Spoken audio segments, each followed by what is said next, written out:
But before I end this video, of course, I'll do a little bump date for you guys. So Hey, no, no,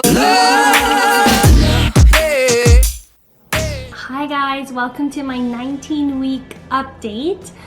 I know it's been a while. The last update I had was around 12 weeks, but with holidays and traveling and work and just simply being exhausted, I haven't had a chance to just sit down and talk about the pregnancy and edit the videos. So I really apologize. I know you guys have been waiting for an update, but now that I'm in my second trimester, I definitely have a lot more energy and don't feel as sick. So hopefully I can keep up with some weekly updates.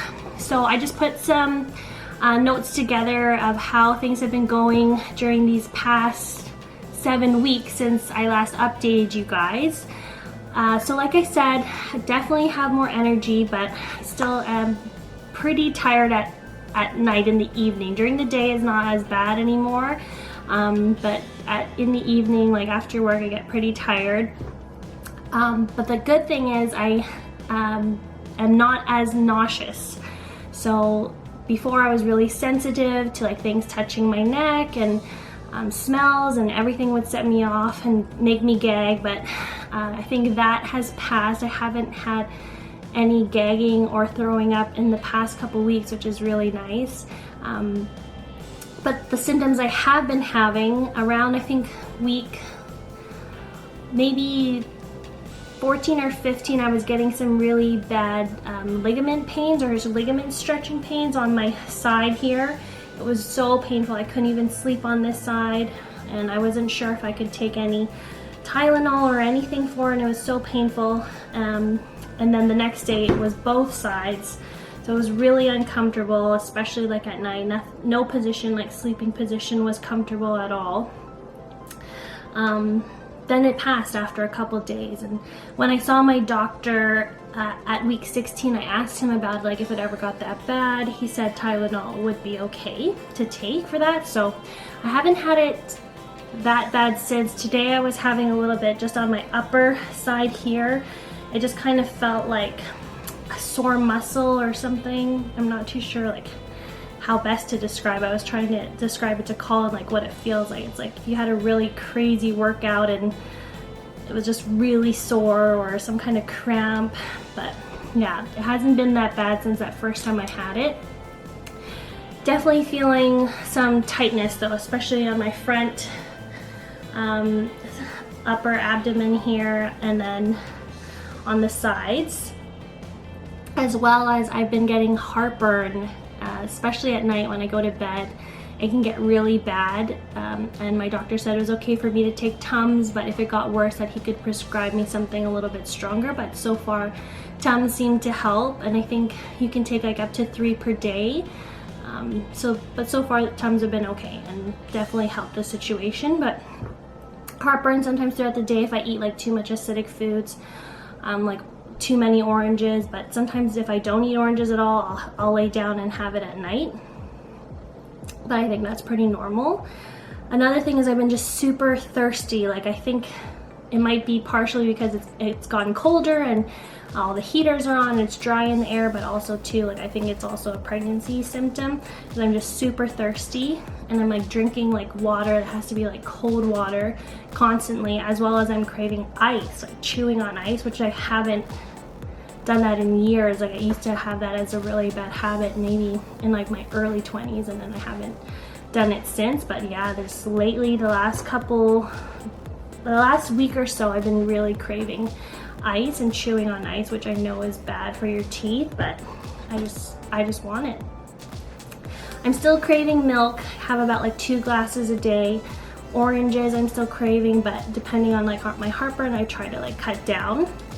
But I'm not as turned off by foods anymore, so which is nice. I can eat more things and not like be disgusted by it, like vegetables and salads. Like I was definitely not feeling salads or vegetables in my first trimester, but definitely can eat more vegetables and salads now. As well as I'm starting to feel some movement. It kind of just feels like little flutters or like little like taps, if I bend down or if I'm like sitting like hunched over, I can definitely feel like some stronger movement. So I'm about 19 weeks, and that's what like the doctor said, as well as like the ultrasound tech said, that that's probably when I would start feeling them. Like, when did you guys start feeling them? Mom of singles and moms of twins, when did you know for sure like you started feeling movement? Because I can definitely feel them inside. I tried to get Colin to see if he could feel them from the outside, and we think he felt a couple times, like when we were just laying down, because I know that's when they like to move around, is when you're still. And I think he felt some movement, but not too sure if that's just like my gas or my heartbeat or whatever. But yeah, but definitely feeling, which is really cool. Especially when at night when you're just laying down, you can feel them a lot. So we had a 12-week appointment scheduled with our doctor to just do a urine sample and listen to the heartbeats, but unfortunately we had to miss that 12-week appointment because we were stuck in Winnipeg. So we rescheduled it to 16 weeks, which was just a couple weeks ago, and we got to hear the heartbeats. Everything was going really well. I didn't get the rates of like what the heartbeats were at, but he said they were right where we want to be, which is good. So since I'm 19 weeks, next week is the halfway mark, 20 weeks, which of course is going to be the gender reveal, hopefully, if the babies cooperate and choose to show themselves. So we definitely will be finding out the genders, and hopefully that next weekend we can do a little gender reveal celebration and share with everybody what the genders are, which I can't believe it's already halfway, and I'm just so excited to find out what they are. I feel like, I mean, it feels real, but it'll be nice to kind of put names to the babies and just know, like picture like if there were boys or girls or a boy girl inside. So I think it'll just make it even more real. So that'll be next Wednesday, the 24th January. Another thing I wanted to share with you guys, I don't know if I've shared it yet because maybe we only decided it during these past 7 weeks, but we decided that we are delivering the babies in Vancouver. As you know, Colin is away from work sometimes, and I think it'll just be easier, especially during the first month that we have the babies, to have help with our family and friends in Vancouver if Colin has to go back to work. So we decided to deliver the babies in Vancouver. We've been referred to an OB in Vancouver, which we've already heard back from. So we have an appointment with them in March. And I think March is when I'm deciding to go on my maternity leave, since I'll already be around 27 weeks or so, and I don't want to travel too far as I'm further into the pregnancy, because I don't want to drive for too long. It's a 12-hour drive, as well as we want to, you know, set everything up for the babies in case I have to go earlier.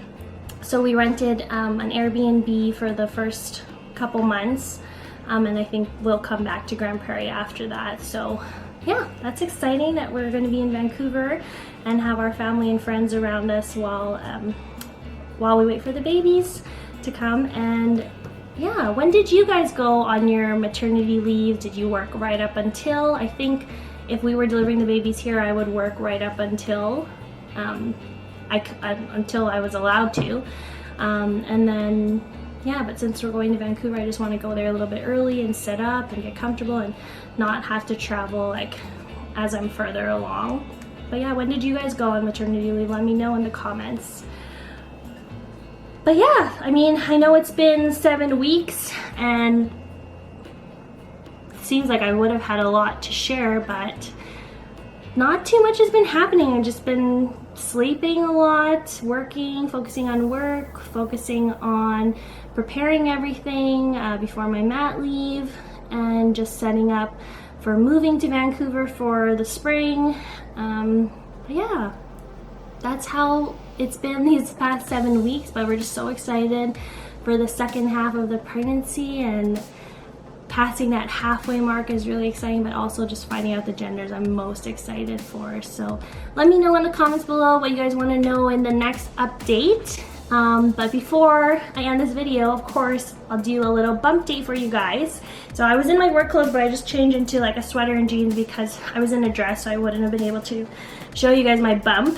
But so since I changed, I'll show you guys. So it is harder to like get up now, so I'm wearing the loose sweater again. So this is the bump with the sweater on. I don't know if you guys can see it. And then I'm wearing the H&M maternity jeans that has the band, the belly band that goes over, or sometimes I wear it under because sometimes they don't like to be covered, and that's comfortable too because it's not too tight. So yeah, sometimes I just wear it underneath, but sometimes, especially if it's cold, I'll wear it over. But without cover, that's the belly from the front. Kind of have a line, but I think it's mostly hair. I am pretty hairy. You can kind of see my belly button is popping out a little bit, like the top half. Sometimes it's not, it's really protruding right now, I think because I drank like lots of water. And also too, I think like depends where the babies are. I'll show you this side if it looks different. Yeah, it's 19 weeks. And sometimes it's not protruding out so much, but sometimes if I'm wearing something really tight, like you can see the belly button is showing. But that really freaked me out actually when the belly button started popping out. I was like, oh my god, my body is changing. I don't know why that freaked me out more than anything. But yeah, so that was my 19-week update. Hope you guys enjoyed. Leave comments, leave likes, subscribe if you haven't subscribed, and let me know what you guys want to hear in the next update, and what are some good ideas for a gender reveal. I'm trying to think of something different, but honestly, I'm like, my creative juices are gone. I feel like there's not too many options. Like I'm leaning toward just doing like a cake, but I don't know. I know it's been done, but there's not a lot of options that doesn't take like a lot of work or a lot of space, which we don't have. So how did you guys do your gender reveal if you had one? Did you find out and the surprise was for the family, or was the surprise for you guys also? Because I feel like as soon as the x-ray or the ultrasound technician knows, like I need to know. Like I can't keep it a secret from myself. Like I need to know. So it'll definitely be more of a surprise for our family and friends. Like I have to know right away. So let me know if you guys kept it a surprise for yourself or just for your family, because we definitely need some ideas for our gender reveal celebration. But hope you guys enjoyed it. Talk to you soon. Thanks again for watching. Have a good night. Yeah, no, no.